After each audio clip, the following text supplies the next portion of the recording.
ha enancado el proyecto de ley de inversiones a un objetivo que es una de las principales preocupaciones de la sociedad ecuatoriana, la búsqueda de trabajo. Entonces nos dicen, si la ley se aprueba, se van a generar miles de plazas de trabajo.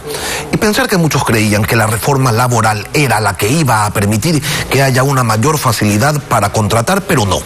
Ha sido la ley de inversiones la que va a permitir el desarrollo del boom de la generación de empleo, al menos desde el discurso oficial.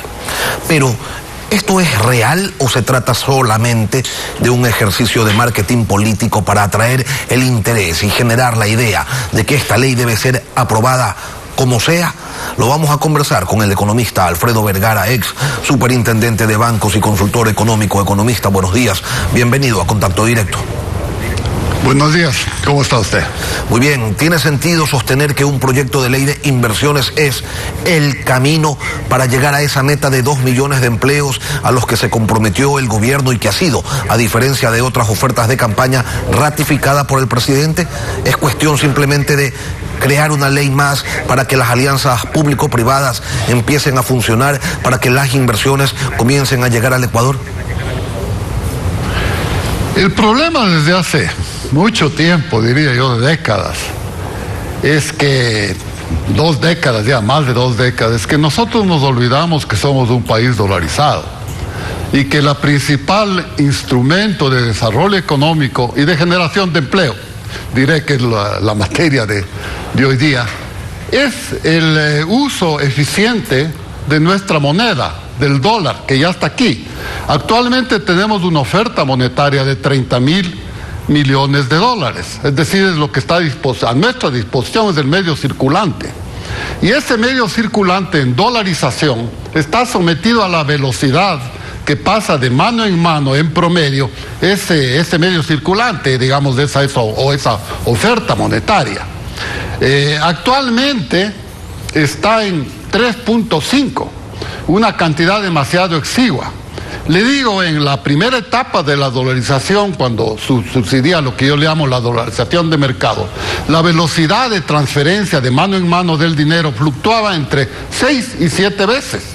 Eso hasta el año 2009, hasta el 1 de enero del 2009, cuando entró en vigencia la dolarización de Montecristi, yo así la llamo.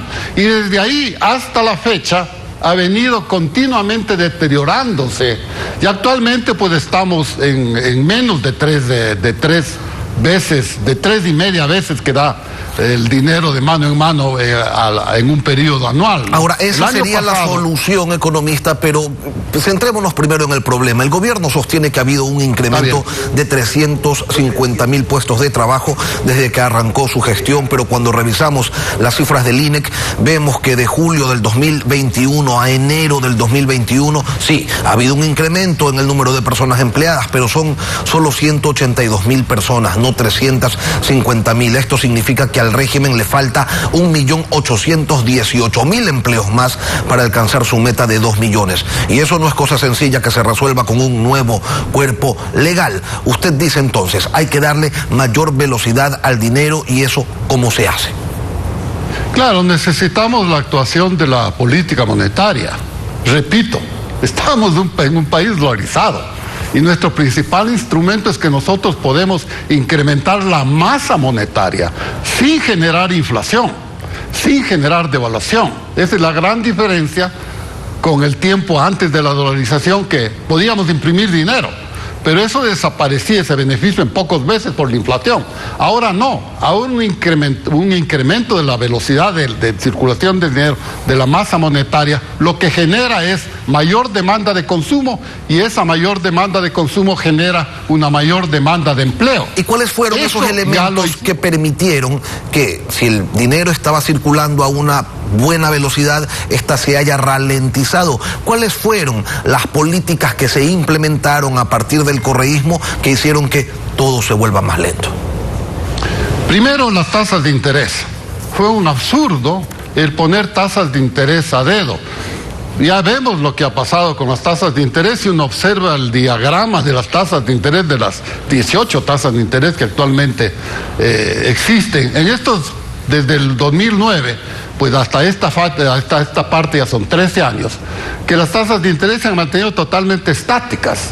Eso ha ralentizado, utilizo su palabrita, la velocidad de circulación del dinero y ha ido bajando de alrededor de entre 7 y 8 veces para el año 2008 hasta el actual tiempo que tenemos de entre 3 y 4 veces. Actualmente el 2021 creció la velocidad de circulación del dinero a menos de 3.5 veces. Ahora, el gobierno dice que no puede reducir las tasas de interés vía decreto, que de eso se tiene que encargar el mercado, y el mercado durante 14 años ha dicho que se siente muy cómodo con esas tasas de interés altísimas porque todo sigue funcionando.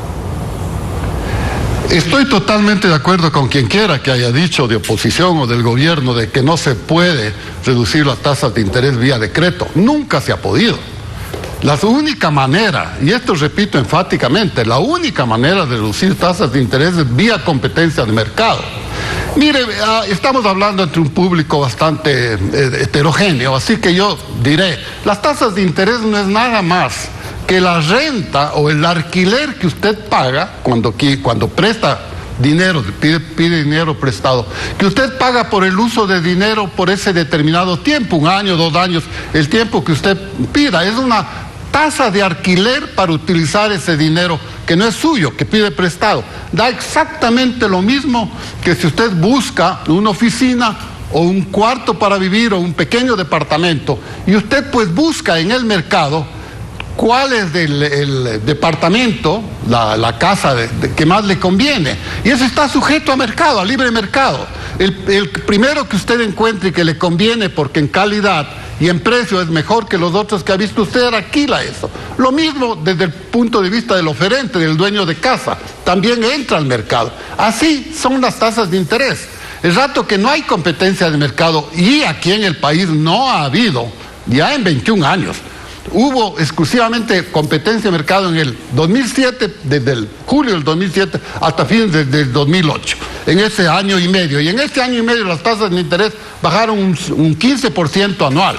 En ahora, total un 20, una quinta parte. Ese sistema de competencia de mercados al que usted hace referencia, operaba con otro régimen laboral, donde existía la tercerización, por ejemplo, con amplias facilidades para contratar y también para despedir a los trabajadores, con reconocimientos de un sinnúmero de ventajas para empleadores y dejando a los trabajadores al borde de la precariedad o en la precariedad propiamente dicho. Entonces, el sistema puede ser bueno, pero ¿por qué habría de funcionar lo que se aplicó en el año y medio al que usted hace referencia si hoy es un país distinto, con un marco normativo diferente que en algunos casos constitucionalmente no permite lo que antes era la regla?